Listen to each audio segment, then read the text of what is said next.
Today, I'm going to give you the real key to finally start working out, eating healthier, reading every day, going to bed at a consistent time, and drinking more water. And no, it's not motivation, it's not willpower, and it's not this Monday I'm starting for real. The key is micro habits. So welcome to my channel. My name is Dulce. I'm a holistic nutritionist with a master's degree in nutrition and dietetics. And please subscribe because it's for free. And I want to start by saying something really important. I wasn't always like this. I wasn't born disciplined, consistent, or organized. I was the kind of person who started things super excited and quit just as fast. I felt frustrated and thought, what is wrong with me? Why can't I stick to anything? Until I learned something that completely changed my life. You don't need massive habits to get massive results.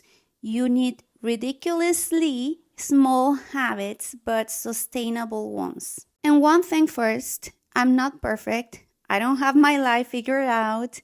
I'm still working on a lot of habits. I still struggle with others.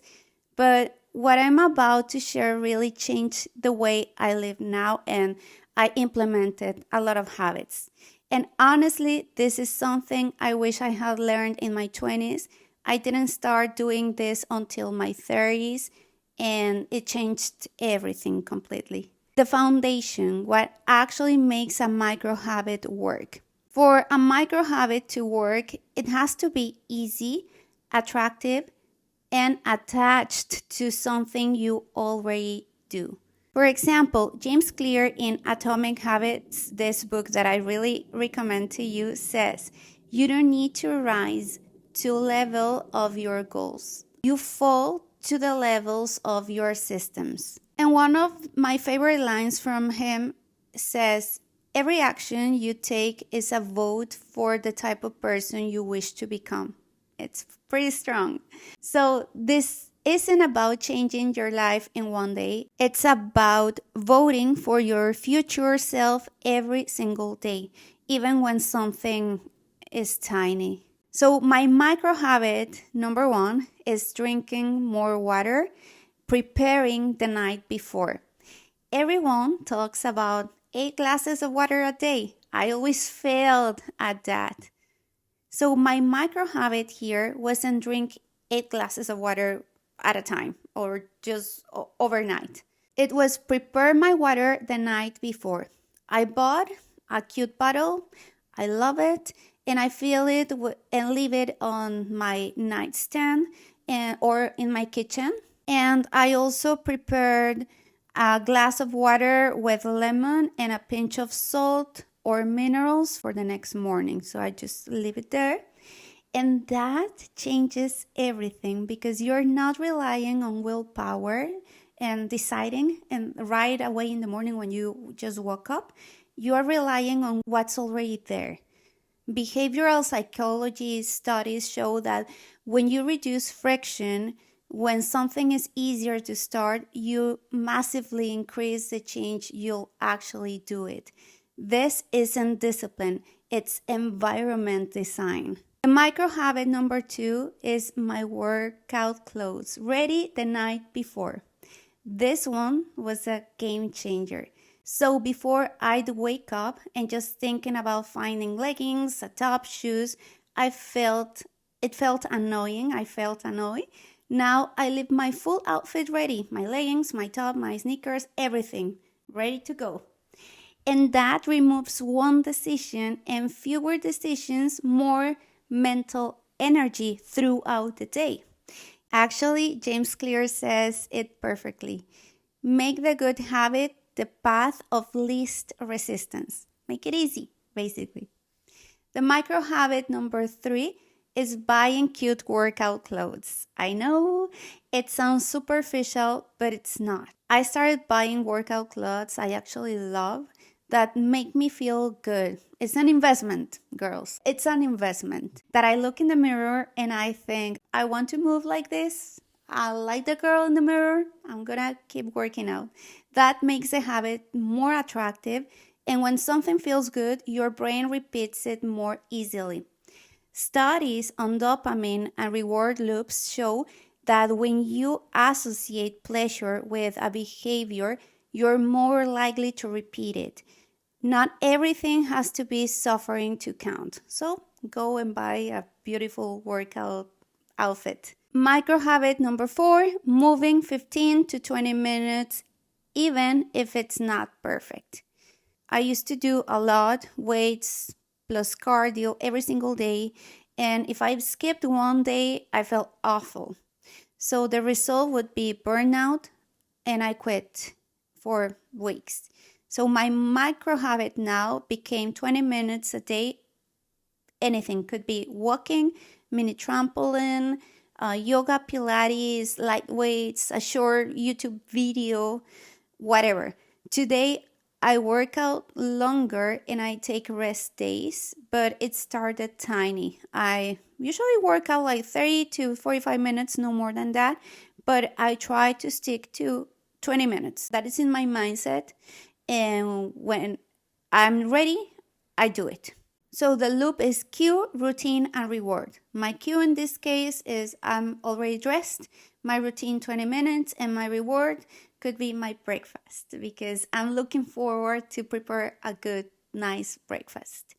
And my micro habit number 5 is reading only when I drink coffee, or having coffee if I'm reading. So I use it as an anchor. I only read while drinking coffee, 5 pages, 10 pages. This is called habit stacking, attaching a new habit to an existing one. James Clear explains it like this: after current habit, I will new habit. So after I pour my coffee, I read. You can do it with other things like trying a new language, learning a new language, learning a new hobby like playing the guitar. Do whatever you want to do, but next to a habit that you already do, like coffee, it's easy. My micro habit number 6 is waking up at the same time every single day. Instead of forcing myself to go to bed at the same time, I focused on waking up at the same time, and that makes you feel sleepy at the same time every day as well. Almost every day I wake up around 6:30 to 7:30. That is my waking up window. Usually during the week I try to stick to 6:30 a.m. unless I have to go out there and I have to sleep a little bit after. Yes, I would wake up at 7:30, but I try to stick to 6:30 a.m. in the morning. Doesn't matter if I went to bed, I don't know, 11 p.m. or 12 p.m., but in the consistent time, in the long term, that helps me to feel better and to go to bed also at the same time. Otherwise, I just change my window, my sleep window. My next micro habit is healthy eating without extreme rigidity. I went through a super rigid phase, everything perfect or nothing. That is not sustainable. So my micro habit became a small intentional treat every single day. It could be a chocolate, a small dessert, or a richer meal with my husband once a week or twice a week sometimes. That removed my anxiety. And when anxiety goes down, balanced eating becomes more natural. Studies in nutritional psychology show that extreme restriction increases binging and food guilt. Flexibility is a strategy, not a failure. And next micro habit is practicing my hobby while cooking. My hobby is drumming. I love to play drums. I used to think I have to practice 1 hour a day or half an hour a day. So I practiced never. Now I do this. While something is in the oven for 10 minutes or 15 minutes, I practice drums. Sometimes only 10 minutes, sometimes 20 minutes 3 times a week. Instead of scrolling, I do something that actually fills me up, which is playing the drums. That's habit design. And my last micro habit is mini meditation, but consistent. This one is huge for me. I'm not going to tell you meditate 40 minutes a day or that's what I do, because that's not how most people start. And I've been practicing meditation for a long period of time, Kriya Yoga, but honestly, sometimes it feels like a lot, and I prefer just to optimize 5-10 minutes, and that's it. And I attach it to something existing in my routine. After my nighttime skincare or after brushing my teeth, I put soft music and sit. Sometimes I just breathe. Sometimes I do a guided meditation. Research has linked regular mindfulness practice or to improvements in perceived stress, emotional regulation, and attention. It's not magic, it's nervous system training. I'm not done. I'm still working on a lot of habits. For example, I like to consume less social media. This one is hard for me, and I know that for a lot of people as well. I know I'm working on it, and sometimes I improve and sometimes I relapse. I went into a rabbit hole. When I see a recipe or when I see chihuahuas, I don't know, I love chihuahuas and on social media, but I know I have to stop. It's not helping me. Something else, I need to work more mobility.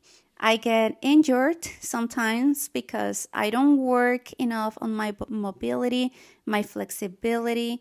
I want to add more yoga or Pilates during the week. I haven't fully built that habit yet, but I'm working on it. Also, finances and economics. I want to learn more about money, investing, and economics, and I'm trying to implement the habit of reading or listening to something short about that each week. I'm not consistent, honestly, yet, but I started. Also, I want to learn guitar. This one has been really hard for me. I get frustrated, I quit, and I start over again. In social life, finding friends, making more plans, going out more. That's also a habit, and I'm still working on it. And you know what? I don't talk to myself badly about it anymore because now I understand something. Habits are imperfect, they are trained.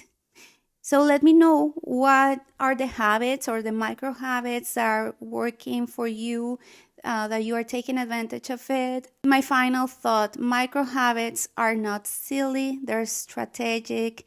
BJ Fogg says, make it so small you can't fail. Please subscribe to my channel and let me know in the comments down below what is your micro habit, your favorite micro habit, or the micro habit that you are going to implement this year for you. Have a wonderful day. Bye now.